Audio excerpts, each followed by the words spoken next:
process. It also seems like nothing even works in America anymore. Our public transit is unusable. Our streets are full of homelessness, litter, and filth.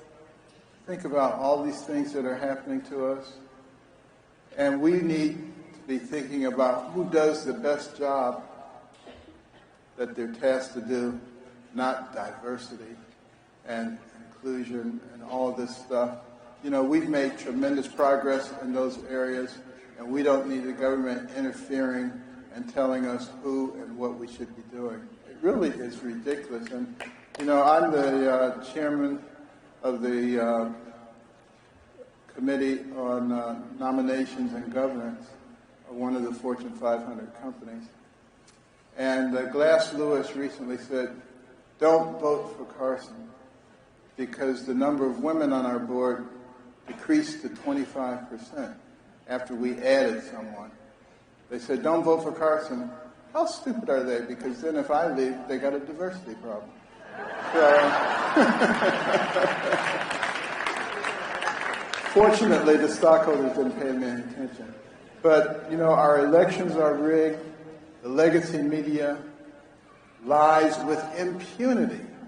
And the government is just interested in power and control. On top of it all, we have a president who doesn't seem to know where he is half the time, and often can't make it through a sentence, and who a special counsel determined wasn't even mentally aware enough to have a trial.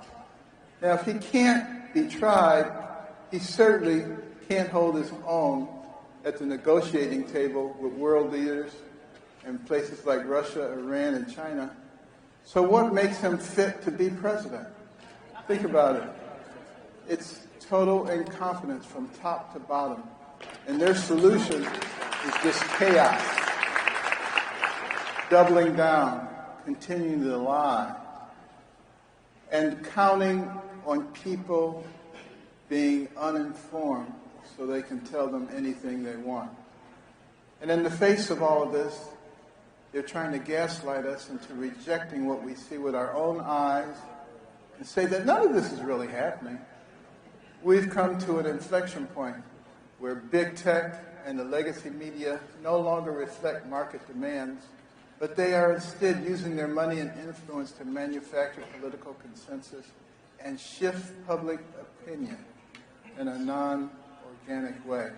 Then they point the finger at us and say that we are the problem and tell us to disbelieve our own lying eyes and stop giving in to conspiracy theories.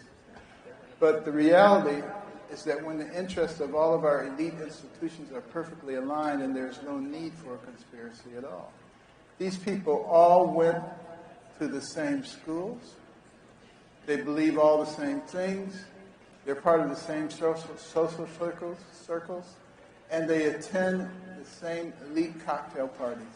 Washington has become a big revolving door of government bureaucrats, defense contractors, big tech operatives, and political lobbyists who jump from the public sector to the private life and back again every couple of years.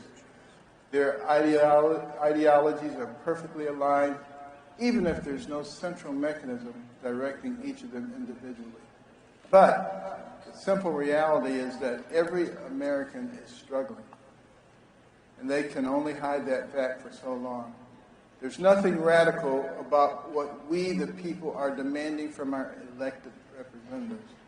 We want safety and security. We want freedom of speech and to practice our religion as is our God-given right. We want secure borders. We want a government that puts our interests first. These are things that used to be the norm in this country. And none of these demands are extreme or outrageous.